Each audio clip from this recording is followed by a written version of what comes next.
जुल्फिकार अली भुट्टो को fair trial का मौका नहीं। ट्रायल आइन और कानून के मुताबिक भी नहीं हुआ। अदलिया ने डर और खौफ में फैसला दिया। सुप्रीम कोर्ट ने सिदारती रेफरेंस पर रायशुमारी सुनाई। जजेस ने मुत्तफिका तौर पर कहा कि आइनी तकाजे पूरे किए बगैर सजा दी गई। सजा का फैसला तब्दील करने का आइनी और कानूनी तरीक़ाकार मौजूद नहीं। अदलिया में खुद एहतसाबी होनी चाहिए।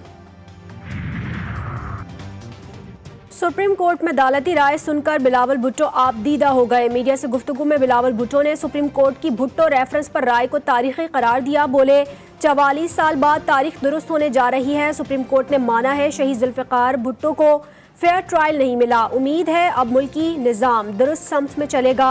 इस फैसले की वजह से पाकिस्तान आगे बढ़ेगा।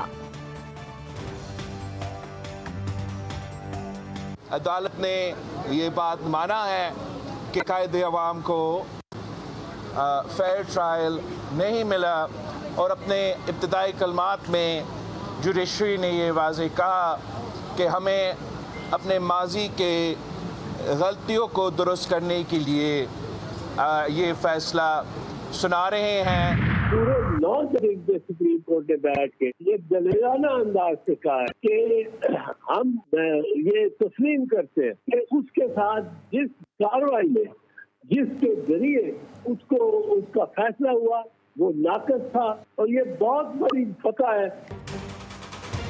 बैरिस्टर एतजाज अहसन ने सुप्रीम कोर्ट की जानिब से जुल्फिकार अली भुट्टो रेफरेंस में दी जाने वाली राय को दलीलाना फैसला करार दिया। कहते हैं सुप्रीम कोर्ट ने माजी में होने वाली गलती को तस्लीम किया, जो सबसे बड़ी फतह है।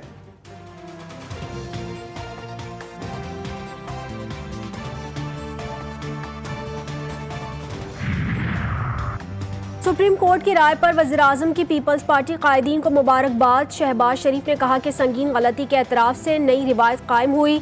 अदालती ज़्यादती को अदालत का दुरुस्त करना मुस्बत पेशरफ्त है। भुट्टो रेफरेंस में सुप्रीम कोर्ट की मुतफ़िक़ा राय तारीख को दुरुस्त तनाज़ुर में समझने में मददगार होगी। वज़ीर-ए-आज़म शहबाज शरीफ से army chief general Asim Munir की मुलाकात। आर्मी चीफ ने वज़ीर-ए-आज़म शहबाज शरीफ को मनसब संभालने पर मुबारकबाद दी। नेक ख्वाहिशात का इजहार। मुलाकात में कौमी सलामती के उमूर पर तबादला ख्याल।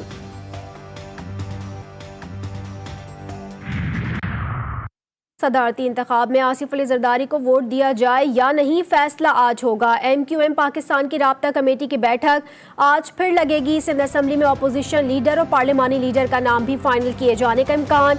राब्ता कमेटी और अरकान असम्बली को नून लीग से होने वाली मुलाकातों से मुतालिक भी आगाह किया जाएगा। शामिल खैबर पख्तूनख्वा असम्बली में नाज़िबा आवाज़ें और जूते उछालने का वाक़या। सूबे शाहिद की शिकायत पर अब तक मुकदमा दर्ज न हो सका। नून लीगी रुकन ने अदालत से रुजू करने का इंदिया दे दिया।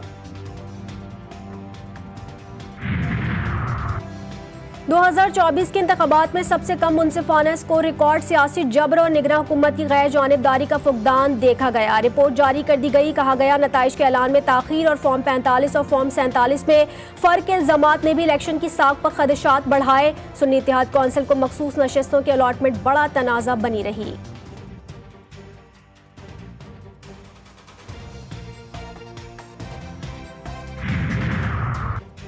N130 में नवाज शरीफ की कामयाबी के 2 नोटिफिकेशन। इलेक्शन कमीशन में समात। दरख्वास्त गुजार ने कहा हल्के में दुरुस्त वोटों की तादाद ज्यादा और गिने गए वोटों की तादाद कम है। एक ही हल्के के 2 नताइज किस तरह जारी किए जा सकते हैं। इलेक्शन कमीशन ने दलाइल मुकम्मल होने पर फैसला महफूज कर लिया।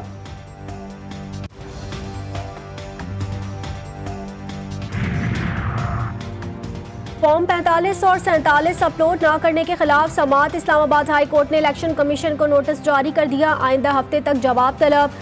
वकील ईमान मजारी ने बताया इलेक्शन कमीशन ने गुज़िश्ता रोज फॉर्म 45 अपलोड करने के बाद दोबारा से हटा दिए।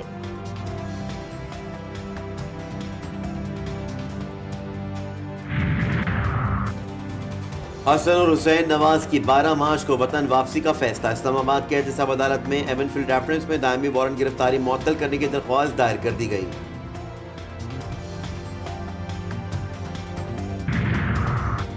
IMF की टीम का आइंदा कुछ रोज में दौरा पाकिस्तान मुतवक्की। वज़ारत खजाना ने अहम मुज़ाकरात के लिए तैयारी कर ली।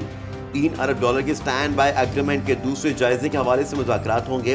पाकिस्तान ने 36 माह के लिए तौसील शुदा फंड फैसिलिटी की ताज़ा डील के लिए दरख्वास्त भी दे रखी है।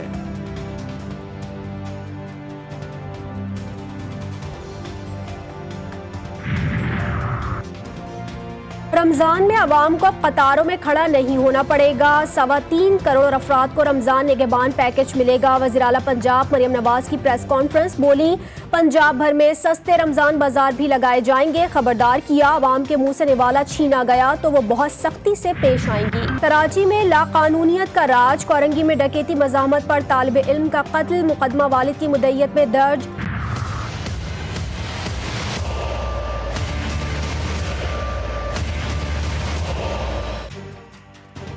कराची और ठट्ठा के दरमियानी समंदर में डूबने वाली कश्ती में सवार 14 माहीगीर ताहाल लापता।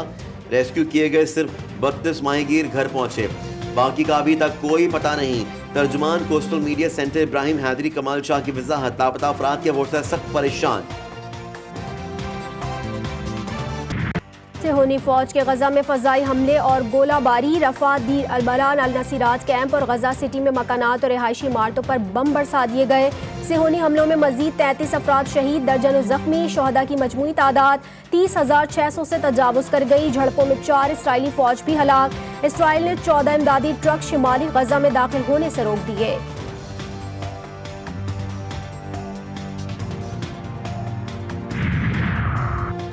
OIC वज़ीर ख़ारजा का अक़वाम मुत्तहिदा के सेक्रेटरी जनरल से जंगी जराइम का तहक़ीक़ाती कमीशन कायम करने का मुतालबा।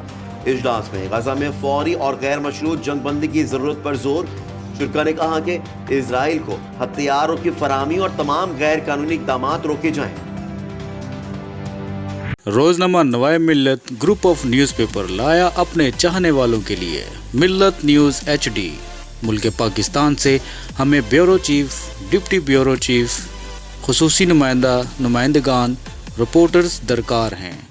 ख्वाहिशमंद हजरात अपनी CV nawai.millat786@gmail.com पर भेज सकते हैं या 0300861738 पर व्हाट्सएप भी कर सकते हैं। इसके अलावा मुल्क पाकिस्तान से हर किस्म की खबर या वाक़या को व्हाट्सएप के ज़रिए भी हम तक पहुंचा सकते हैं। मिल्लत न्यूज़ के साथ जुड़े रहने के लिए हमारे फेसबुक पेज मिल्लत न्यूज़ को लाइक, फॉलो और शेयर करना मत भूलें।